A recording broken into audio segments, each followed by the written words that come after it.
Buat apa kami mengenal Sinde? Kalau skornya rendah nanti tuh saya dipotongin. Mungkin bisa Jadi jadi ke depan bisa menjadi wacana itu ya, kita janjian sama Biro SDM loh. Kalau ketika teman-teman tidak dapat itu, bahkan berbulan-bulan, bisa disimpulkan apa? Disimpulkan kalau teman-teman nggak kerja. Manajemen pun tidak Iya. membagi rata terhadap pekerjaan, Iya, itu itu bisa kelihatan. menilai kinerja pimpinan Nah. juga tidak membagi habis tugasnya ke level teknis. Nggak berhenti hanya di level manajemen, misalkan dari menteri ke eselon 1, ke eselon 2, udah. Kemudian nanti dilanjutkannya lewat WhatsApp. Kenapa? Kan bisa dilanjutin dari eselon 2-nya ke KBPU-nya, kemudian nanti KBPU-nya Kepada komunikasikan, seluruh informasikan pegawai. gitu ya, ke seluruh pegawai.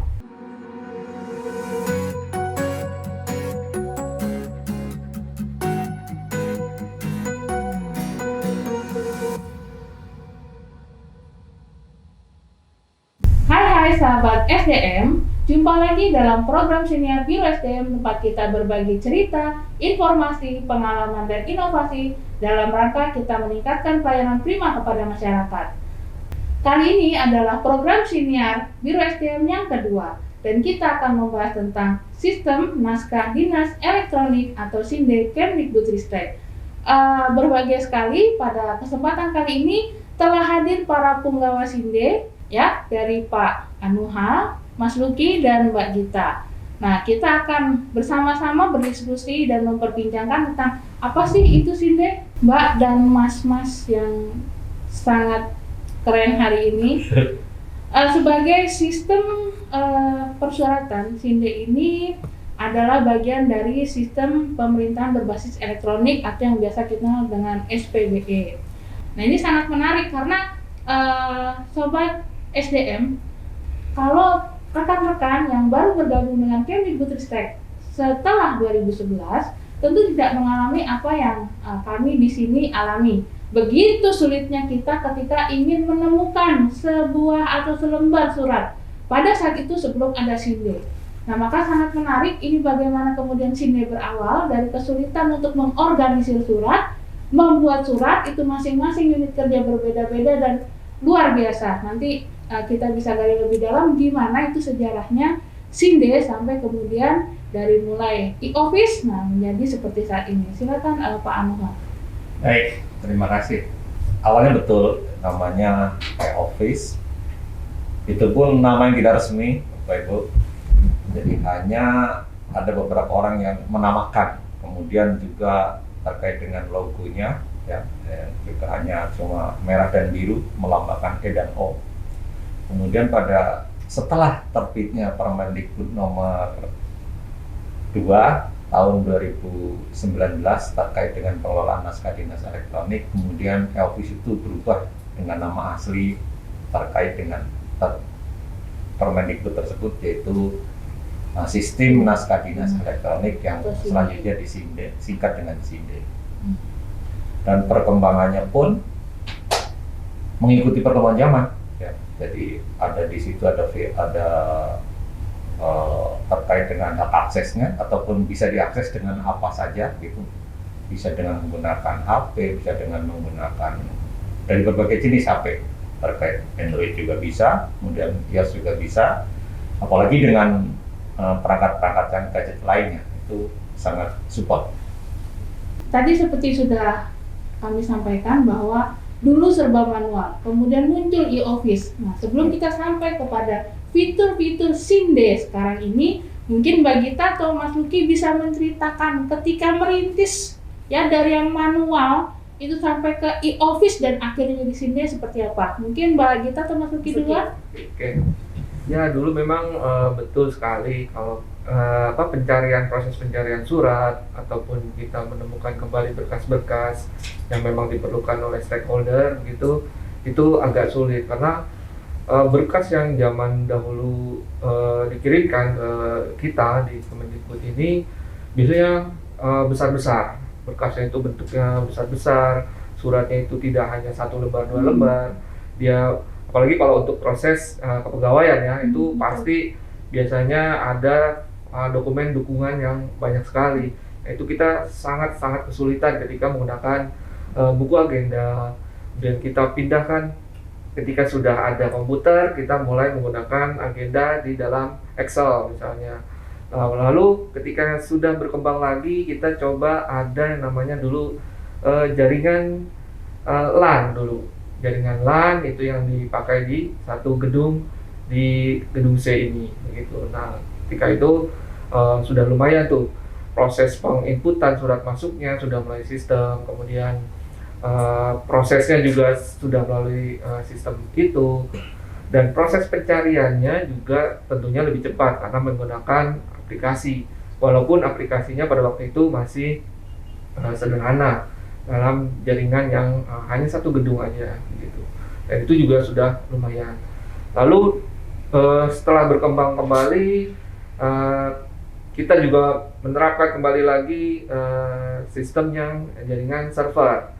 Itu kita mulai di tahun 2000 berapa ya itu ya, 2000 Saking lamanya tuh. iya, makanya itu karena memang pada waktu itu juga banyak bermunculan aplikasi-aplikasi di unit-unit lain juga ya, gitu. Jadi inisiatif ya. betul, jadi tidak hanya di biro umum saja, mungkin di biro pegawai juga punya sistem sendiri, ataupun di direktorat lain, di direktur jenderal begitu, itu punya aplikasi persuratan tersendiri. Silo-silo Ya, jadinya betul. ya, Mas.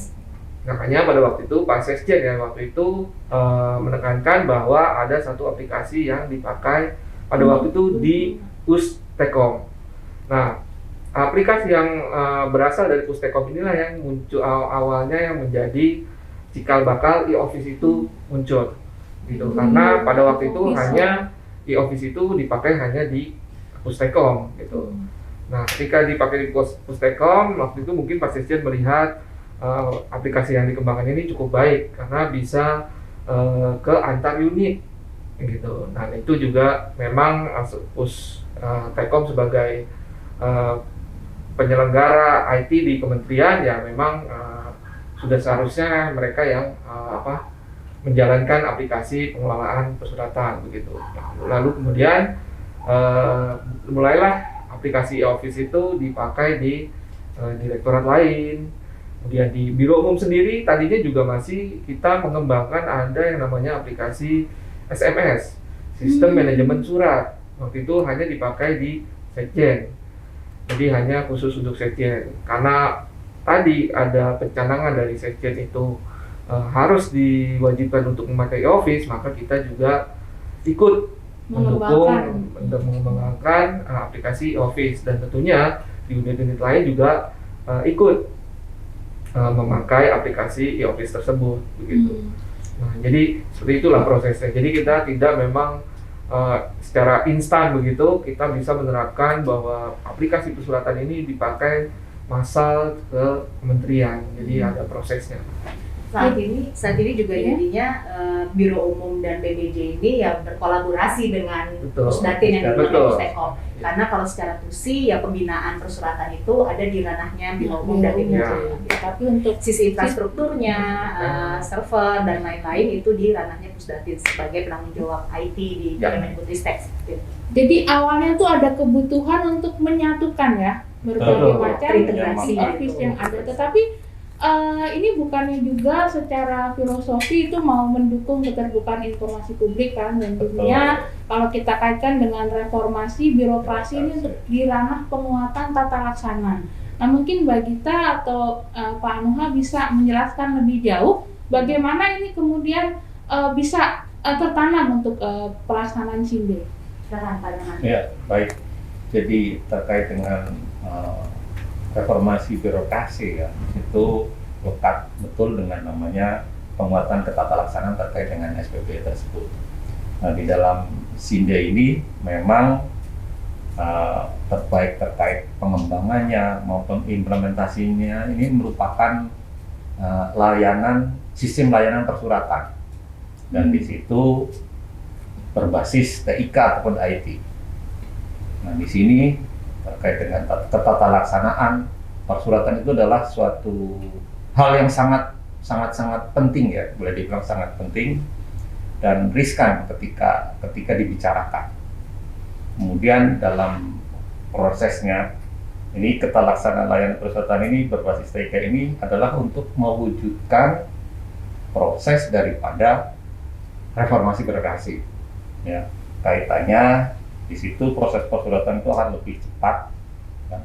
Kemudian tidak terbatas waktu dan tempat, karena dengan menggunakan sarana yang berbasis TIK tersebut. Mungkin bisa ada tambahan dari Mbak Rita. Iya. Kalau kita bicara tentang RBI, kita bicara semangat perubahan, gitu ya Mbak Chandra ya. Kemudian dari sisi ketata laksanaan, kita bicara tentang sistem dan prosedur. Nah, ini yang menarik. Ketika kita bicara tentang digital, bukan sekadar alatnya saja, bukan sekadar dari manual pencatatan menjadi digital perangkatnya gitu. Tetapi yang paling penting adalah perubahan budaya kerjanya. Pola pikirnya itu harus juga digital. Jadi jangan cara kerja manual dibawa ke pola kerja digital. Akhirnya nanti setengah-setengah penggunaan sistemnya. Nantinya yang akan teman-teman lihat di lapangan, penggunaan sistem itu malah menjadi beban karena duplikasi proses dan lain-lain. Itu karena pola kerjanya masih manual, tapi didigitalkan menggunakan alat. Nah, ini yang paling penting nih sobat sahabat SDM ya.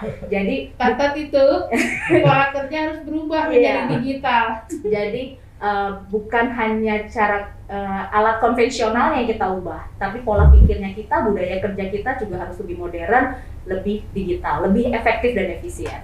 Nah, itu yang penting ya Sobat Biro SDM. Jadi bagaimana kita memanfaatkan ya semua sarana yang ada dengan cara kerja yang lebih efektif dan efisien di zaman digital ini. Jadi bukan lagi menjadi beban, wah ada harus ngisi nih, ada harus ngisi ini lagi aplikasi. Nah bukan seperti itu, tapi bagaimana aplikasi memudahkan kita. Betul. Nah ini menarik, nah keren sekali di sini ya berarti. Jadi kita pengen tahu fitur-fiturnya itu apa aja sih Mbak yang nantinya bisa membuat kerja kita lebih mudah. Nah ini Mbak Gita ya coba ceritakan Pak Luki juga silakan. Kalau fitur-fiturnya sebenarnya sudah cukup lengkap ya untuk saat ini. Kita untuk pengelolaan persuratan kami pikir sudah lengkap karena kita ada menu surat masuk, kemudian surat keluar, kemudian ada disposisi masuk, disposisi keluar, kemudian ada informasi masuk, kemudian informasi keluar, dan yang ada yang fitur baru lagi kita punya menu draft surat. Jadi kita bisa membuat surat di dalam aplikasi Sinde-nya. Baik itu kita menggunakan e-form, kita membuat suratnya di dalam formulir yang ada di Sinde, ataupun kita bisa menggunakan proses penguploadan file PDF. Itu juga bisa kita lakukan.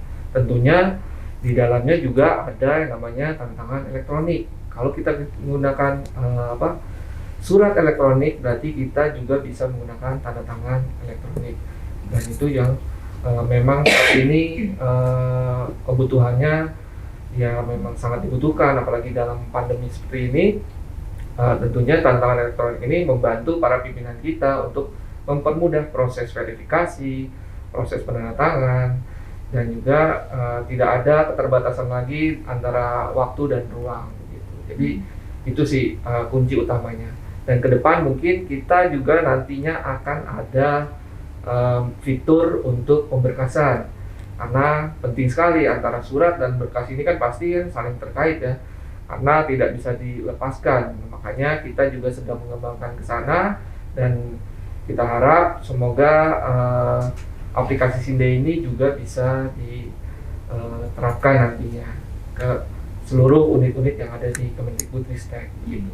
Mungkin Mbak Gita tadi Pak Nuha juga sudah menyampaikan ya Mas Luki ya, bahwa Sinde ini selalu mengikuti zaman. Nah tadi Mas Luki menyinggung masalah pandemi. Ya ketika pandemi melanda itu kita masih mengembangkan menu draft surat. Sebenarnya kita sudah lama wacana draft surat, tetapi yang namanya budaya kerja di pemerintahan tidak mudah, sangat resisten sama yang namanya tanda tangan elektronik. Itu pola pikir, lagi-lagi pola pikir yang kami sulit untuk ubah. Kalau alat mah mudah ya kita terapkan, tapi ketika sudah pola pikir budaya, nah itu yang sulit banget. Khawatir ya, Khawatir. nanti Betul.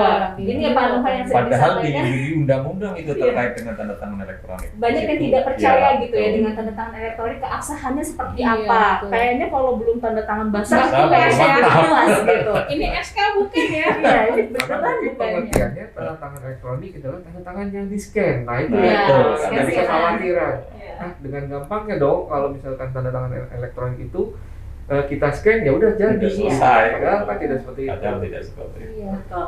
Kalau dari sisi tata naskah dinas ya Pak Noha ya, kekuatan hukum dari naskah dinas elektronik itu sama Sama dengan sekali dengan Tanda tangan naskah basah. dinas yang tanda tangan basah. Jadi kita ada 2 poin di sini. Pertama, kekuatan SINDE yang melewati ruang dan waktu seperti LDR, ya tetap berasa walaupun jauh. Nah, kedua adalah bagaimana teman-teman di Punggawa SINDE ini memperkenalkan hal baru. Nah, itu nggak mudah. Ya mungkin bisa diceritakan ini petualangannya memperkenalkan ya tanda tangan elektronik, perubahan mindset, perubahan pola pikir, belum turunannya, belum yang kau harus bikin pakai form ini gitu. Kenapa tidak dengan yang lain? Nah, tetapi sebenarnya kita juga merasakan kemudahan ya. Dulu yang namanya mau mencari nomor surat, ngebom dulu. Nah, sekarang otomatis ketika kita membuat surat melalui SINDE, keluar nomornya. Nah, itu luar biasa. Nah, silakan. Ini siapa yang mau cerita dulu nih? Ya, intinya memulai sesuatu yang baru itu sulit banget. Betul. Kalau kita belum pakai ya ada aja kekhawatiran-kekhawatiran. Nah, sekali udah pakai baru kerasa manfaatnya, jadi berlanjut. Bisa dibilang dulu penggunaan SINDE itu juga nggak terlalu maksimal ya Mas Betul. Pak Nuha ya. Ketika pandemi, nah Baru ini berasa. blessing in disguise-nya emang banget gini ya, berkahnya tuh berasa. Kita harus menggunakan SINDE karena teman-teman harus kebijakan kerja dari rumah ya Nggak ada kan, pilihan ya. kesulitan ya kan, bagaimana, nggak mungkin dong minta tanda tangan bapak atau ibu pimpinan harus datang dulu ke kantor gitu kan ya, menebus tantangan virus dan lain-lain. Nah, akhirnya kami pun tim SINDE ini, kalau kami boleh bercerita pengalaman untuk mengembangkan menu draft surat ini juga luar biasa.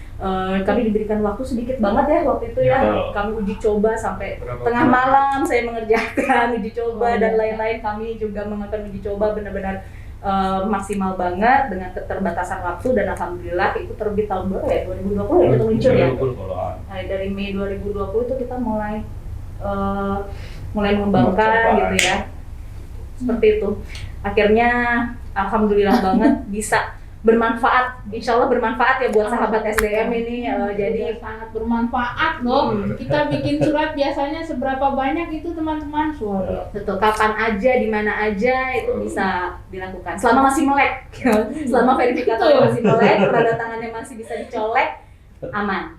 Sekarang kita bisa dapat tanda tangan dari pimpinan jam 4 pagi. Dulu kalau pimpinan lagi tidak ada di tempat, bisa seminggu kita Bisa tunggu seminggu. ya. Surat kita turun di tanda tangan, tapi dengan SINDE itu tadi, LDR nggak masalah. Terus satu lagi nih Mbak Chandra, saya teringat, ini semoga tidak terjadi di Biro SDM ya. Masih ada persepsi bahwa menggunakan tanda tangan elektronik itu ketika pimpinannya nggak ada di kantor. Ketika pimpinannya ada di ruangan kerja, masih menggunakan tanda tangan basah. Ini masih percayanya terhadap tanda tangan basah itu Lebih masih tinggi ya. lebih tinggi Ya. derajatnya gitu ya, kepercayaannya, keabsahannya. Nah, ini yang perlu diubah persepsinya. Tadi secara tata naskah juga sudah dilindungi, secara undang-undang juga dilindungi ya tentang informasi elektronik. Jadi bukan kalau di tempat kita gunakan tanda tangan basah, dimanapun, kapanpun ya kita bisa memproses naskah dinas itu dengan tanda tangan elektronik. Kecuali untuk dokumen-dokumen tertentu ya, Pak Nuha, apa aja Pak dokumen-dokumennya Pak? Ya, kira-kira dokumen terkait dengan produk hukum itu, Oh, terus iya. surat-surat perjanjian ini saat ini masih menggunakan tanda tangan basah. Kemungkinan nanti kalau sudah ada materai elektronik apa segala macam, mungkin semuanya pure tanda tangan elektronik. Ya, semua Karena dari segi keamanannya itu jelas-jelas aman ke elektronik, dijamin undang-undang. Kemudian dari segi verifikasinya juga gampang. Beda dengan tanda tangan basah. Ketika tanda tangan basah mungkin ada orang yang bisa memalsukan, menipu, ataupun dengan keahliannya mungkin bisa dipalsu. Tapi kalau tanda tangan elektronik nggak mungkin bisa. Karena ada kodenya ya Pak. Betul, ada barcode yang menerangkan terkait dengan identitas ataupun pelaksanaan daripada tanda tangan tersebut. Jadi ada data-data elektronik di situ terekam semuanya. Jadi tinggal dibaca dengan alat tertentu sudah bisa dibuktikan keasliannya. Kenirsakalan ya Pak ya. Betul. Kenirsakalan. Kalau istilahnya ada asas nirsakal di Ya. dalam tanda tangan elektronik tersebut. Jadi begitu dokumen itu ditandatangani secara elektronik, udah nggak bisa ngeles lagi, bukan Nah. saya yang tanda tangan. Kalau tadi Mas Luki sampaikan, ya mungkin TTE itu dianggap kayak scan-scanan gitu ya. Kalau pejabat nggak ada, udah scan-nya tempel. Nah ini berbeda, informasi elektronik itu berisi kode-kode yang unik sekali dari pejabat yang satu dengan pejabat yang Pejabat yang lainnya lain. gitu. Jadi ya Nah, jadi itu satu lagi yang perlu diingat bahwa ini bukan masalah ada atau tidak ada di tempat pimpinan kita, maka tanda tangan elektronik digunakan. Tetapi dimanapun, karena ini sudah merupakan keniscayaan bagaimana pelayanan digital harus dijalankan sesuai dengan peraturan perundang-undangan terbaru ya Pak.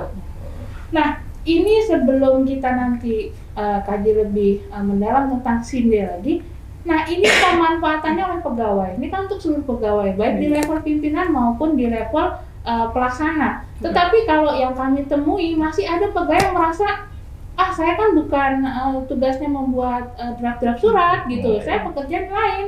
Saya ini pemantau misalkan pekerjaan-pekerjaan yang umum begitu ya, melihat lampu atau apa layanan tata usaha gitu ya. Nah, ini mungkin bisa lebih dijelaskan tentang bagaimana pegawai memanfaatkan SINDE. Ya. Oke. Jadi kenapa sih pegawai selain yang ada di TU ya boleh kita bilang juga harus menggunakan aplikasi SINDE ini gitu ya?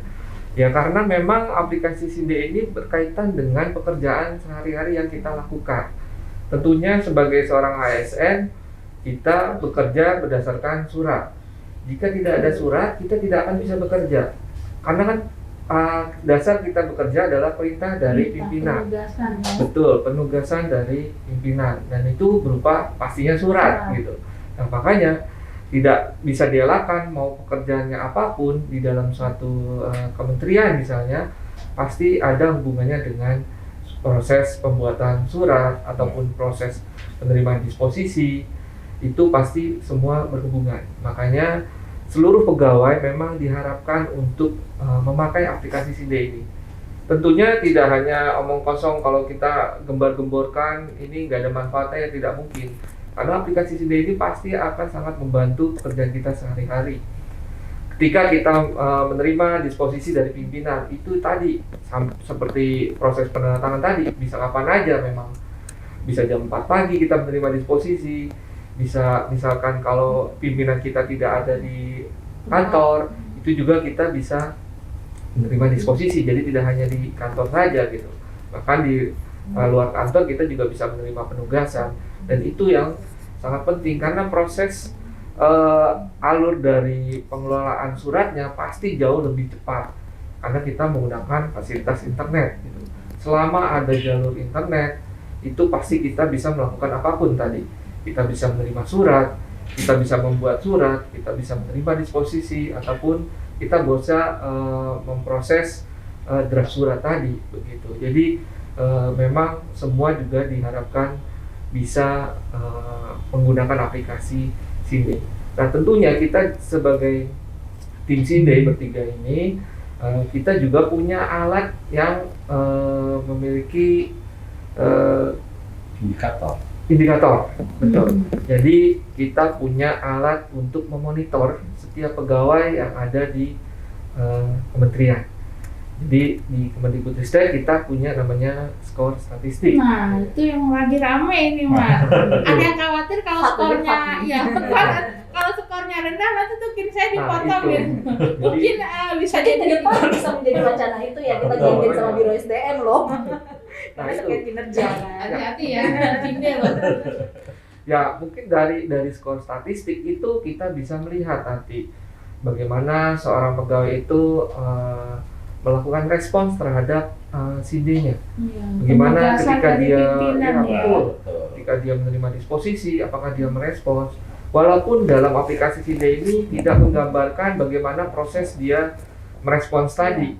Jadi dia dalam aplikasi SINDE ini hanya respons laporan terhadap bawahan, terhadap atasan yang memberi disposisi. Tapi prosesnya mungkin itu di luar aplikasi SINDE begitu. Tapi akan terlihat di situ ketika dia menerima surat, disposisi ataupun informasi, dia merespons atau tidak.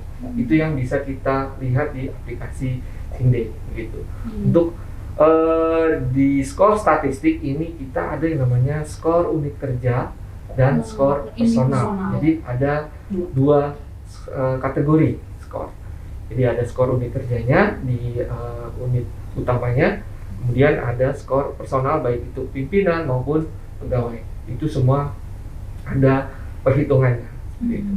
Dan mungkin ke depan ini nanti terkait dengan perkembangan situasi, kondisi dan zaman itu, Sinde ini bisa dijadikan sebagai indikator kinerja pegawai. Wah, betul ya Pak. Ya, karena di situ dilihat terkait dengan respon-respon yang tadi disampaikan oleh Pak Luki, bisa dilihat sampai sejauh mana kinerja pegawai tersebut. Betul. Terkait dengan tugas yang diberikan oleh pimpinan. Ya. Bisa dilihat juga pimpinan nanti teman-teman yang banyak dapat NA nih, coba lihat di skor statistik personalnya NA itu not available. Artinya teman-teman itu tidak mendapat surat, tidak dapat disposisi, tidak dapat informasi pada bulan penilaian berjalan. Artinya apa? Kalau tadi Mas Luki sampaikan, kita tuh dasar pelaksanaan tugas itu kalau nggak surat, disposisi, informasi. Iya. Nah, ketika teman-teman tidak dapat itu, bahkan berbulan-bulan, bisa disimpulkan apa? Disimpulkan kalau teman-teman nggak kerja. Nah, jadi Dicuekin bosnya. iya, Dan manajemen pun tidak membagi rata terhadap pekerjaan. iya, Itu itu bisa kelihatan. menilai kinerja pimpinan juga tidak membagi habis tugasnya ke level teknis. Nah, Itu luar biasa ya, berarti dari satu aplikasi itu ya, itu bisa merepresentasikan kinerja organisasi sebenarnya. Betul. Wah, luar biasa sih Dedi, jangan keren loh. Nanti kelihatan ya. Makanya sebenarnya skor statistik ini bukan semata-mata ya dalam tanda kutip mau mempermalukan Iya, unit betul, kerja ya. yang belum optimal atau ya. gengsi-gengsian, Gengsi-gengsian mengejar sudah tinggi gitu. Dan Tapi target kita bukan nilai sebetulnya. esensi ya Pak ya. Kepatuhan, Iya, betul, kepatuhan. kepatuhan. Ya, ini juga pesan dari Bu Suharti ya, selaku Sekretaris Jenderal, bukan skor yang kita kejar gitu, bukan tinggi-tinggian harus 100. Beliau tidak pernah meminta skornya 100 loh sahabat SDM nih ya, bukan. Yang beliau mau lihat adalah kebermanfaatan Daripada Sinde ini di fitur-fitur unit yang kerja ada. ibu dan bapak gitu. Jadi paradigmanya nih yang harus kita ubah, bahwa skor statistik ini bukan tujuan utamanya. Skor statistik ini hanya alat ukur. Tadi Mas Luki dan Pak Noah sudah menyampaikan alat ukur yang objektif. Jadi bukan karena saya temenan sama Mbak Chandra misalkan Biro SDM, saya ikut-ikutan di sistem nilainya tinggi. Enggak, secara real gitu ya. Memang menggambarkan kebermanfaatan Sinde ini di unit kerja gitu. Iya, betul ya. Jadi sobat SDM, kita nanti kalau betul-betul bisa memanfaatkan Sinde, itu manfaatnya berasa. Pertama, yang jelas kita lebih praktis dalam mengorganisir dokumen kita, surat kita. Dan yang kedua adalah kita bisa menjadikan ini sebagai indikator kinerja kita. Ini tentu sangat memudahkan ya, karena selama ini juga dalam penilaian kinerja masih dianggap kurang objektif. Sulit sekali. Tapi dengan adanya Sinde, nanti kita bisa melihat, wow, ternyata dari sekian penugasan kita sudah bisa menyelesaikan berapa. Pimpinan bisa memantau dan kita juga semua bisa memantau kinerja masing-masing. Apakah mungkin ada tidak keadilan atau pemerataan pekerjaan? Itu juga bisa kelihatan dari situ dan bisa menjadi suatu alat ya untuk memperbaiki kinerja organisasi secara keseluruhan. Luar biasa Sinde itu. Luar biasa. Nah, tentunya agar Sinde nanti bisa bermanfaat lebih efektif lagi, kita ingin Bapak Anuha, Mas Luki, Mbak Gita memberikan penyemangat. Ini katanya ada jargonnya nih, mungkin bisa disampaikan apa saja yang bisa diberikan penguatan kepada seluruh, ya bukan hanya Biro SDM yang sahabat-sahabat Biro SDM, tetapi juga seluruh pegawai di Kemdikbudristek. Ayo silahkan, siapa duluan? Pak Anuha duluan? Yang muda dulu. Nah, yang paling canggih Pak. Iya, kalau dibandingin dua ini. Ya, jadi tadi sebelumnya menyambung yang tadi pertanyaannya Mbak Chandra, sebenarnya Sinde ini punyanya siapa sih? Apakah cuma teman-teman di TU gitu ya? Nah, ini paradigma yang sudah kita ubah bahwa Sinde ini bukan hanya di TU. Teman-teman ketika mau ngambil nomor surat nggak harus nungguin orang TU-nya udah balik dari jam makan siang misalnya, atau sudah pulang atau belum, bisa dilakukan dimanapun dan kapanpun dan oleh siapa saja selama diberikan hak akses operator.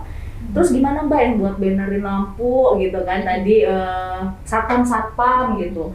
petugas taman, apa mungkin punya komunikasi kedinasan di lewat SIND? Kenapa tidak mungkin? Tinggal diatur saja dokumentasinya seperti apa. Bisa dengan surat tugas piket satpam. Mungkin selama ini dibuat, tapi hanya diinformasikan lewat WhatsApp. Betul. Ya kan, sebenarnya bisa didokumentasikan secara resmi. Kemudian apalagi misalkan mau ada benerin lampu atau apa, ada maintenance, ada jadwal pemeliharaan, siapa yang bertugas, nah itu kan juga bisa disampaikan. Mungkin terkait undangan-undangan kegiatan itu pun bisa disampaikan. Betul, undangan-undangan internal, jadi semuanya tuh bisa. Mbak, ada Mbak nggak mungkin dapat surat, nggak dapat disposisi, nggak dapat informasi, mungkin Mbak apa iya? Kami penilaiannya hanya satu saja loh ya. Hanya satu saja, setidaknya ada surat disposisi atau informasi di bulan penilaian berjalan, itu artinya sudah ada transaksi. Nah, ini kayaknya tidak mungkin pegawai sama sekali tidak dapat. Mbak, ini masa pandemi, kita nggak dapat surat, nggak dapat disposisi, nggak dapat informasi. Apa iya? Misalkan ada surat edaran pembatasan kegiatan skala, itu PPKM level berapa? Itu kan harusnya nyampe sampai ke level teknis. Nggak berhenti hanya di level manajemen, misalkan dari menteri ke eselon 1, ke eselon 2, udah. Kemudian nanti dilanjutkannya lewat WhatsApp. Kenapa? Kan bisa dilanjutin dari eselon 2-nya ke KBPU-nya, kemudian nanti KBPU-nya komunikasikan, informasikan gitu ya ke seluruh pegawai. Nah, itu. Termasuk undangan buka puasa bersama. Nah, itu. Karena sifatnya adalah bagaimana penguatan organisasi pasti lewat SIND, jangan lupa, jangan pakai WhatsApp ya. Ya, selama dia merupakan pegawai Kemendikbudristek, mau PNS, mau non PNS, selama punya kepentingan kedinasan di sini, ya pasti ada potensi atau kemungkinan untuk melakukan transaksi kedinasan di SIND. Gitu. Kalau tadi Mbak Chandra juga bicara apa nih yang dilakukan buat teman-teman bisa mengoptimalkan penggunaan SIND gitu ya, tim SIND ini ngapain? Nah, kami pertama ada program pelatihan calon tunas penggerak kepatuhan tata naskah dinas dan sistem naskah dinas elektronik. Nah, ini kalau kita bicara tentang sistem naskah dinas elektronik itu tidak lepas dari tata naskah dinasnya. Jadi sistem kami ini dibuat ya berdasarkan regulasi. Kalau tadi Pak Noha sampaikan beriringan dengan zaman kita ikutin, ada perubahan regulasi pun kita akan mengikuti. Gitu. Nah, jadi kami hanya bertiga, nggak mungkin kami merangkul seluruh pegawai Kemendikbudristek, ya kan? Kalau bisnis proses punya ada kepanjangan tangan. Ya, bisnis proses kan tuh sih miliknya Biro Umum PBJ nih. Nah, kami hanya bertiga orang ini saja trio kuek-kueknya. Nah, jadi kami perlu teman-teman lain. Kami perlu menanamkan bibit-bibit unggulan gitu ya di masing-masing unit kerja untuk membantu kami. Nah, kalau di Biro SDM nih, salah satu calon tunas penggerak Sekretariat Jenderal di Biro SDM ini dengan Mbak Chandra, dengan Mbak siapa Mbak? Astrid. Mbak Astrid. Jadi nanti Mbak Chandra dan Mbak Astrid ini seperti polisi SIND nih nanti. Tapi bukan polisi dalam artian yang menilang gitu ya, atau yang menghukum. Ya, bukan yang menghukum ketika melakukan pelanggaran, tetapi polisi yang mengayomi gitu ya, mengamankan teman-teman. Kenapa saya bilang mengamankan? Karena ketika teman-teman memproses naskah dinas itu dengan patuh terhadap tata naskah dinas, maka naskah dinasnya Biro SDM ini menjadi andal. Bisa dijadikan bukti hukum yang sah. Gitu. Kemudian ketika teman-teman menggunakan sistem naskah dinas elektronik, semua transaksinya terekam secara digital, memudahkan penelusuran, memudahkan koordinasi nanti ke depan butuh informasi yang sebelum-sebelumnya itu sangat mudah. Jadi nurut ya sama Mbak Chandra dan Mbak Astrid nanti kalau misalkan diingetin gitu. Nah, itu untuk pelatihan tunas penggerak. Kami bertahap ya Pak Nuhai, Mas Luki, kemarin kami mencoba di Biro Umum PBJ. Kami juga banyak ya pegawainya ya, ada 300-an lebih juga ya. Nah, dengan karakteristik pegawai yang juga udah senior gitu ya, yang banyak resisten juga terhadap sistem, tapi terbukti bisa kok dengan kami membuat pelatihan calon tunas penggerak.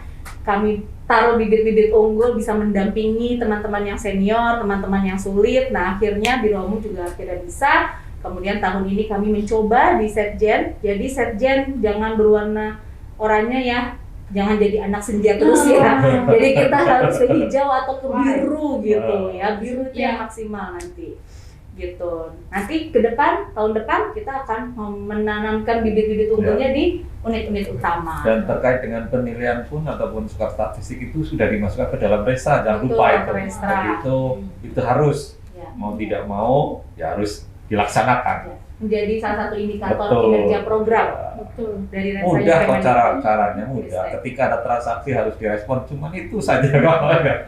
Ketika menerima susah. surat masuk tinggal Betul. dikonfirmasi, menerima disposisi dibaca kemudian diberikan laporan. Ketika menerima informasi juga bukan for your information aja, tapi harus direspons dengan baik komentar. Kuncinya respon ya, Respon. jadi baca dan merespon. Betul. Luar biasa banget ini yang namanya SINDE. Nah, kita sebenarnya kalau kita bertanya gitu, pelayanan prima seperti apa yang sudah bisa dilakukan oleh Kemdikbudristek, wabil khusus Biro SDM, diantaranya ya memudahkan kepada masyarakat untuk mengakses informasi. Dan salah satu cara yang bisa kita pakai adalah bagaimana kita menggunakan SINDE secara optimal. Nah, sebelum nanti kita tutup, nah ada satu kunci ya, bersama. Nah, apa kata atau makna bersama bagi rekan-rekan penggawa SINDE? Ini coba disampaikan, mungkin Pak Anuha, Mas Ruki. Kita bersama-sama menggerakkan, Nah, bersama-sama peduli, bersama-sama memiliki komitmen yang sama untuk tujuan kita yang sama. Untuk penggunaan SINDE ini yang untuk kelancaran komunikasi kedinasan, untuk ketertiban digitalisasi dokumen. Seperti itu sih Mbak, Ya. intinya ya. Ya, jadi kuncinya ataupun pesan kami tidak hanya sekedar melihat itu SINDE, tapi ayo pakai SINDE. Betul. Ya. Ayo pakai SINDE. ayo pakai SINDE bersama. Oke. Baik, ini suatu diskusi yang luar biasa ya. Jadi kita sudah mulai terbuka apa itu SINDE dan apa itu manfaatnya. Pak Anuha, ini kalau dari pengalaman kami masih ada saja keluhan terkait bagaimana penggunaan aplikasi. Kayak misalkan kita menyusun konsep surat, kayaknya susah gitu ya membuat susunan suratnya dan sebagainya. Di menu draft suratnya ya Mbak ya. Betul, menu draft surat itu kira-kira apa yang bisa disampaikan kepada kami ya untuk membuatnya ke depannya bahwa itu akan bisa menjadi lebih mudah. Saya dulu kali ya, nanti kalau ditanggapi ya. Jadi memang di menu draft surat itu kita memiliki text editor.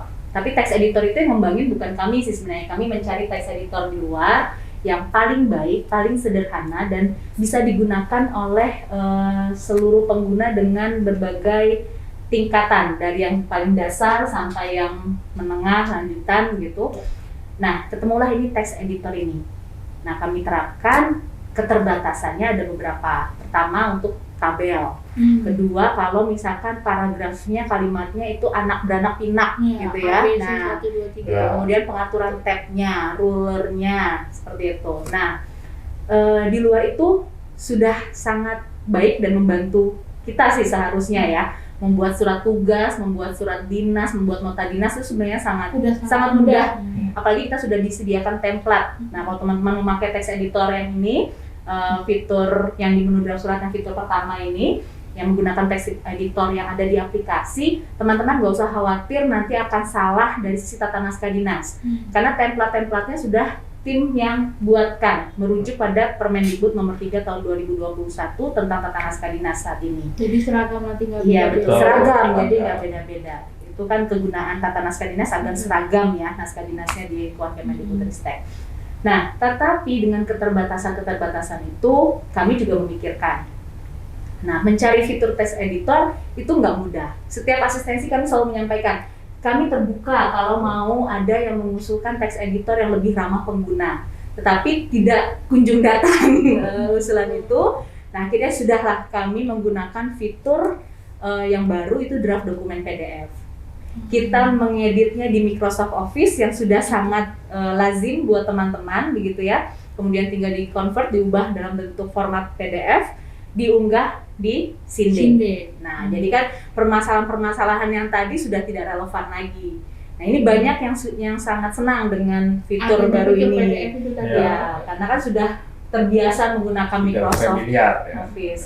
Nah, kami mencari text editor yang seperti Microsoft Office itu luar biasa sulitnya, dan kami tetap terbuka ya. Ini buat sahabat SDM, kalau menemukan informasi, Mbak, ada loh di kementerian atau lembaga atau di swasta gitu ya punya aplikasi, mereka pakai text editor, kece punya nih Mbak, canggih. Silakan informasikan kami, nanti kami uji coba. Selain dari sisi kemudahan, kami juga melihat dari sisi regulasinya bisa terfasilitasi semua nggak? Kalau oke, kenapa tidak gitu. Nah, itu silahkan, apalagi yang punya inovasi ya. Ya. Kalau sobat ada yang punya inovasi, luar biasa, itu bisa menjadi prestasi kerja tersendiri. Nah ini Bapak, kemudian gimana dari rekan-rekan ini memiliki tips-tips atau cara-cara membuat teman-teman kita nanti menjadi tertarik menggunakan aplikasi Sinda atau paling tidak membuka? Ya.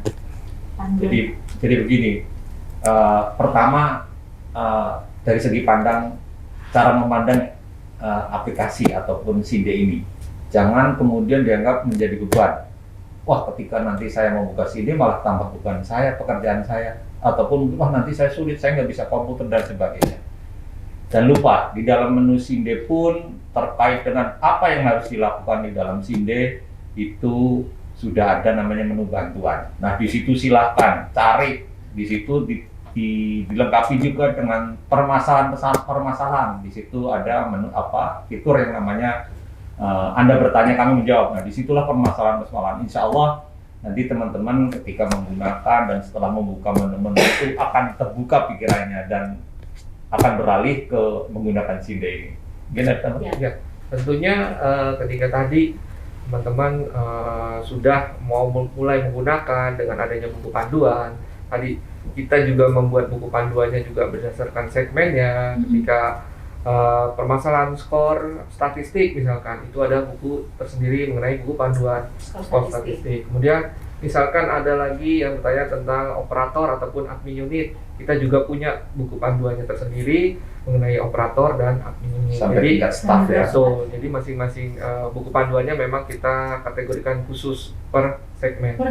Ya, dan kita juga di sana ada mencantumkan Permendikbud itu sendiri. Jadi ketika misalkan ada operator surat yang kesulitan dalam menemukan atau mengklasifikasikan permasalahan atau kode hal, nah itu juga kita menyediakan tautan di sana. Petunjuknya ya. Betul, ada Permendikbudnya kita. Terkait dengan aturannya di situ ada. Jadi nggak perlu PJDIH. Kita sudah di Sinde semuanya kita sudah rangkum di sana. Jadi penggunanya juga bisa langsung menggunakan di sana.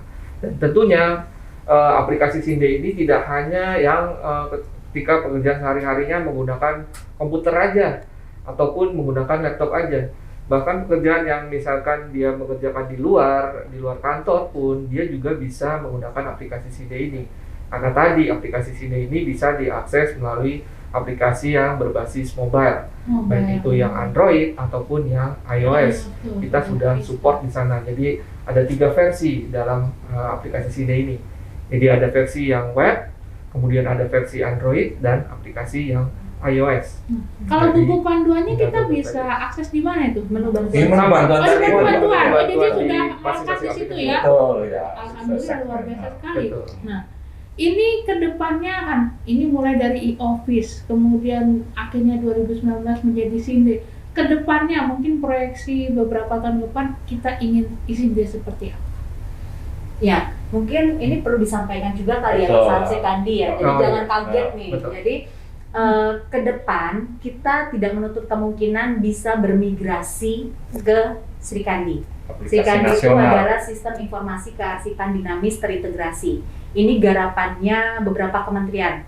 Ada Kementerian Kominfo, kemudian ada BSSN, lalu ada Kemenpan RB dan Arsip dan Nasional. Andri selaku pemilik bisnis proses persuratan dan kearsipan. Jadi ada Perpres ya tentang SPBE yang mengatur aplikasi umum. Jadi harusnya kementerian lembaga itu tidak memiliki sistem yang silo-silo gitu ya, sendiri-sendiri. Yang namanya urusan persuratan dan kearsipan ya berarti dia punya aplikasi umum sendiri yang digarap atau di-lead oleh satu kementerian. Nah, itu Andri ya, memang tusinya gitu.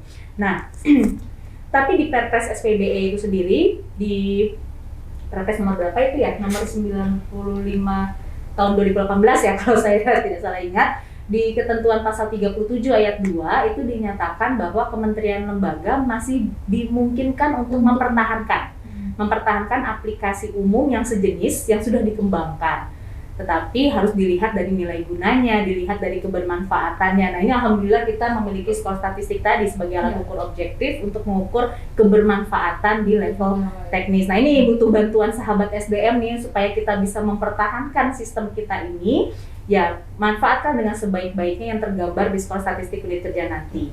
Nah jadi teman-teman jangan berpikir nanti kan akan bermigrasi Mbak ke Srikandi. Mungkin nanti ketika pindah ibu kota negara kita langsung migrasi Srikandi. Buat apa kami mengenal Sinde? Misalkan pertanyaannya seperti itu. Nah ini jangan berpikir ke arah situ dulu teman-teman. Di masa transisi ini kita maksimalkan dulu penggunaan Sinde. Kami sedang berusaha untuk mengajukan rekomendasi untuk penetapan Sinde ini sebagai aplikasi umum sejenis dengan Srikandi. Nanti kalau sudah ditetapkan, sudah dapat rekomendasi dari Kemkominfo, kemudian nanti kita diberikan akses untuk berintegrasi dengan Srikandi. Nah kalau sudah dapat pintu ke Srikandi, nah kita kan nanti bisa memanfaatkan fitur-fiturnya Srikandi juga. Keunggulan Srikandi ini kan nanti komunikasi kedinasannya nggak cuma di ruang internal, kementerian, tapi tingkat nasional. Kementerian lembaga tuh bisa saling ngobrol. Nah, tinggal kita dapetin dulu suratnya, kita berintegrasi dengan Srikandi. Nanti kalau berintegrasi dengan Srikandi kan teman-teman juga bisa belajar tentang Srikandi dengan platform yang sudah biasa digunakan. Betul, daripada nanti ujuk-ujuk udah langsung pakai Srikandi, ya kan? Itu kan berat. Tidak terbiasa. Tidak terbiasa. Kuncinya ini adalah pembiasaan. Jadi kami berpesan tetap gunakan Sinde, kita optimalkan penggunaan Sinde, dukung kami dengan memanfaatkan dengan sebaik-baiknya agar kami nanti mendapatkan surat rekomendasi, kita dapat pintu ke Srikandi. Nah, masalah nanti akan migrasi ke Srikandi ya kita mengikuti regulasi saja nantinya. Kita lihat kesiapan di sana juga seperti apa. Begitu. Jadi wacananya itu. Nah, makanya tadi sudah disampaikan oleh Mas Luki Pamuha, kita sedang mengembangkan menu arsip. Karena kalau kita bicara tentang Srikandi, bisnis proses itu terintegrasi. Dari surat sampai dengan arsip, menjadi arsip. Dari penciptaan, penggunaan, pemeliharaan, dan penyusutan itu menjadi satu, pemberkasan tadi ya. Nah ini Sinde sedang mengembangkan di tahap pemberkasannya gitu. Jadi luar biasa manfaat Sinde ini ya. Jadi mulai dari arsip itu dibuat sampai kemudian disusutkan, tidak perlu lagi kita khawatir ada dokumen kita yang hilang karena itu semua ada jejak digitalnya dan bisa kita lacak. Betul. Jadi itu juga salah satu manfaat besar dari Sinde untuk kita secara pribadi. Dan mungkin saya tambahkan terkait dengan pernyataan tadi, di dalam Sinde pun apapun transaksi yang dilakukan akan bakal tercatat. Jadi jangan sampai sok tahu di situ ataupun kepingin tahu dengan hal yang bukan hak kami ataupun bukan hak pengguna. Jadi di situ segala sesuatunya bakal tercatat, di situ ada log ya terkait dengan aktivitas penggunanya. Jadi jangan khawatir ketika nanti saya ini itu jangan gitu. Jadi jangan khawatir, di situ sudah dilengkapi dengan namanya log pengguna. Ya. Jadi dari sisi kerahasiaan, tim pengelola Sinde pun juga sudah memikirkan ya. Jadi meskipun aman tersimpan, itu juga ada terjaga privasi dari semua dokumen kita. Jadi itu luar biasanya Sinde dan marilah kita mulai untuk memanfaatkan Sinde karena hanya dengan kita menggunakan maka kita baru bisa betul-betul merasakan manfaatnya. Itulah Sinde dan kita berusaha untuk menggunakannya bersama tentunya. Dan yang terpenting Mbak Chandra tadi kata kuncinya ya pembiasaan. Nah, selain dari pembiasaan dan dorongan dari calon tunas penggerak kita nih, Mbak Chandra dan Mbak Astrid ya, kami juga melakukan asistensi kepada rekan-rekan pegawai seluruh Kemendikbudristek. Per segmen juga ya, terkadang kami juga ke unit kerja A, B, C seperti itu dengan jadwal kegiatan internal kami, bisa juga dari unit kerjanya kalau memang membutuhkan pendampingan intensif dari kami. Baik luring maupun daring, ya kami juga bisa melakukan pendampingan tersebut seperti itu. Kalau mau mengontak kami, mau tahu nomor saya, nomornya Mas Luki, atau nomor Pak Anoha, ada di buku panduan. Saya nggak mau nyebutin di sini supaya sahabat SDM buka buku panduannya. Betul. Di menu bantuan ada di masing-masing panduan, nama kami semuanya ada di sana. Cuma foto yang belum ya. Fotonya nanti habis lebaran ya. Ya. Dan Yang terkait tepat ya. dengan permohonan bimbingan ataupun asistensi, silakan para seluruh satker boleh menghubungi Biro Umum ya, Biro Umum dan PBJ Sekretariat Jenderal Kementerian Pendidikan, Riset dan Teknologi, itu silakan dihubungi melalui surat ya. Ya. Jadi kita akan insya Allah akan siap untuk mendampingi Bapak Ibu sekalian. Dan satu lagi sih, saya nitip ya, kami nitip kalau mau mengundang kami, misalkan untuk asistensi, kami inginnya teman-teman baca dulu panduannya. Karena seringkali kami ketika melakukan asistensi, teman-teman tuh bertanya sesuatu yang sebenarnya udah jelas-jelas ada di buku panduan. Bahkan mungkin ada di halaman pertamanya gitu. Mungkin kalau di bagian tengah atau belakang kita maklumi ya, ini di bagian paling pertamanya aja itu ditanyakan. Nah, supaya diskusi kita itu berjalan dua arah, lebih komunikatif gitu ya, lebih Efektif dan Lebih efektif. bermanfaat Ya, betul. berbobot begitu pertanyaannya, memang yang sulit gitu. Karena kami memang sudah menyusun panduannya ini sesuai dengan namanya panduan, kita benar-benar memandu teman-teman dari buku tersebut. Kami per tahapan, kami kasih tangkapan layarnya dan bahasanya juga Mudah dimengerti. mudah dipahami oleh teman-teman. Simple. Gitu. Jadi Simpel. mari sahabat Baca. SDM kita coba baca ya, kita baca rame-rame. Iqra. Nah, itu Ramadan nih ya. dapat pahala juga loh baca panduan sini. Karena itu akan memberikan manfaat juga. Jadi Betul. silakan kita coba baca-baca mulai sore ini sambil nunggu buka. Satu sekali. Ngabuburitnya baca buku panduan. Iya. Luar biasa. Diskusi kita kali ini ya tentunya ini akan memberikan manfaat yang sangat besar bagi kita semua. Baik, kita akhiri ya pertemuan hari ini. Luar biasa sekali informasi yang kita dapatkan hari ini tentang SINDE. Kita mendiskusikan dengan dari ahlinya, dari sumbernya langsung. Kita berikan aplaus dulu. Baik, Sobat Biro SDM, untuk tetap mendapatkan informasi termutakhir dari Biro SDM, jangan lupa tekan tombol lonceng dan subscribe. Dan Ayo Ayo, SD. SD.